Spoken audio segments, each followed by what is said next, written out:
ശേഷം നോമിനേഷൻ ആയിരുന്നു. അതോടൊപ്പം ബിഗ് ബോസിന്റെ ഒരു പ്രധാന അറിയിപ്പുണ്ടായിരുന്നു. ആദിലെ നൂറയിന് സെപ്പറേറ്റ് കണ്ടസ്റ്റൻസ് ആയിട്ടായിരിക്കും മത്സരിക്കുക എന്ന് പറഞ്ഞു. നോമിനേഷനിൽ സ്വേച്ഛാധിപതികൾക്ക് രണ്ടുപേരും ഡയറക്റ്റ് നോമിനേറ്റ് ചെയ്യാൻ പറ്റി. ആദിലെ ജിസേൽ നോമിനേറ്റ് ചെയ്തു, അഭിലാഷിനെ നെവിൻ നോമിനേറ്റ് ചെയ്തു. സ്വേച്ഛാധിപതികളുടെ പ്രത്യേക പവർ ഉപയോഗിച്ച് 7 പേർക്ക് മാത്രം നോമിനേറ്റ് ചെയ്യാനുള്ള അവസരം ലഭിച്ചു. നോമിനേറ്റ് ചെയ്യാൻ വേണ്ടി അവർ തിരഞ്ഞെടുത്ത് അത്യാവശ്യം ഗെയിമേഴ്സ് എന്ന് അവർക്ക് തോന്നുന്ന ആളുകൾ തന്നെയാണ്. അനീഷ്, അക്ബർ, ഷാനവാസ്, ബിന്നി, ആര്യൻ, റെന, ഒനീൽ, ഇതായിരുന്നു അവർ തിരഞ്ഞെടുത്ത ആ 7 പേര്. ഇതിനിടയിൽ ആര്യൻ അത് റിജക്ട് ചെയ്യാൻ നോക്കി. ഒരാവശ്യമില്ലാതെ പുള്ളി ഇന്നലെ മുതൽ വള്ളികൾ പറയുന്നതാണല്ലോ. പിന്നെ നോമിനേഷൻ നടത്തി. ആദിലെ, അഭിലാഷും ഓൾറെഡി നോമിനേറ്റഡ് ആണ്. ആര്യനെ ലാലേട്ടൻ ഡയറക്റ്റ് നോമിനേഷനിലേക്ക് വിട്ടിരുന്നു. അപ്പാനി ക്യാപ്റ്റൻ ആയതുകൊണ്ട് നോമിനേഷനിലില്ല. പിന്നെ സ്വേച്ഛാധിപതികൾക്കും നോമിനേഷനില്ല. ബാക്കിയുള്ളവരിൽ നിന്ന് ഈ 7 പേർ ചേർന്ന് നോമിനേറ്റ് ചെയ്യാണ് ചെയ്തത്. 2 വോട്ടുകളോടെ ബിന്നി, 3 വോട്ടുകളോടെ രേണു, 4 വോട്ടുകളോടെ നൂറ, 5 വോട്ടുകളോടെ ഒനീൽ, ഇത്രയും പേരാണ് സാധാരണ നോമിനേഷനിൽ വന്നത്. പിന്നെ ഒരു ടെസ്റ്റ് ബിഗ് ബോസ് കൊടുത്തു. 7 പേർക്ക് നോമിനേറ്റ് ചെയ്യാനുള്ള അധികാരം ലഭിച്ചതുകൊണ്ട് ആ 7 പേര് ഇനി സ്വേച്ഛാധിപതികൾക്ക് വിധേയരായിരിക്കും എന്ന് പറഞ്ഞു. കിച്ചണിൽ രേണുവിന്റെ അടുത്ത് നിന്ന് നെവിൻ സ്വേച്ഛാധിപതി പരിപാടിയൊക്കെ ചെയ്തു വന്നപ്പോൾ നിങ്ങൾക്ക് വിധേയരായി നിൽക്കുന്നവരുടെ അടുത്ത് മാത്രം പോയി പറയാൻ പറഞ്ഞു. ഞാൻ എന്റെ ക്യാപ്റ്റൻ പറഞ്ഞ മാത്രം കേൾക്കുള്ളൂ എന്ന് പറഞ്ഞ്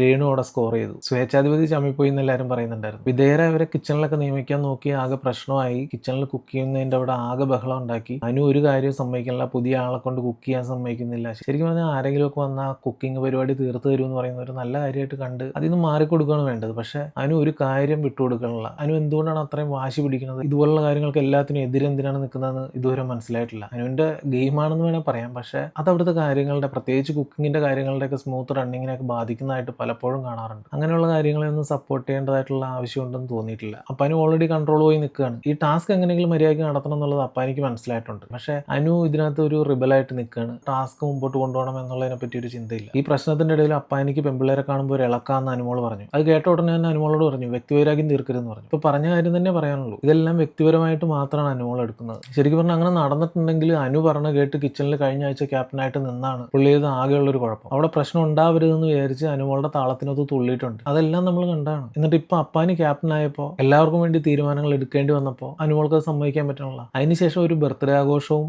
വെഡിങ് ആനിവേഴ്സറി ആഘോഷം ഉണ്ടായിരുന്നു. ആദിലയുടെ ബർത്ത്ഡേ ആയിരുന്നു, അതുപോലെ ബിന്നിയുടെയും നൂബിന്റെയും വെഡിങ് ആനിവേഴ്സറി ആയിരുന്നു. രണ്ടിനും ബിഗ് ബോസ് കേക്കുകൾ കൊടുത്തു, അത് കട്ട് ചെയ്തു. അതിനുശേഷം ആദിലയ്ക്ക് ഫ്രണ്ട്സ് ബർത്ത്ഡേ വിഷ് ചെയ്യുന്നതിന്റെ വീഡിയോ കാണിച്ചു കൊടുത്തു. നൂബിന്റെ സൗണ്ട് ആണ് ഹൗസിൽ പ്ലേ ചെയ്തത്. ആനിവേഴ്സറി വിഷ് ഒക്കെ അറിയിച്ചുകൊണ്ട് വീട്ടിലെ വിശേഷമൊക്കെ പറഞ്ഞുകൊണ്ട് ബിന്നിയോട് സംസാരിക്കുന്നതിന്റെ ഓഡിയോ ആണ് പ്ലേ ചെയ്തത്. ഇത്രയൊക്കെയാണ് ഇന്ന് എപ്പിസോഡിൽ പ്രധാനമായിട്ടും കാണിച്ചിരുന്നത്. ബാക്കിയുള്ള വിശേഷങ്ങളുമായി പിന്നീട് കാണാം.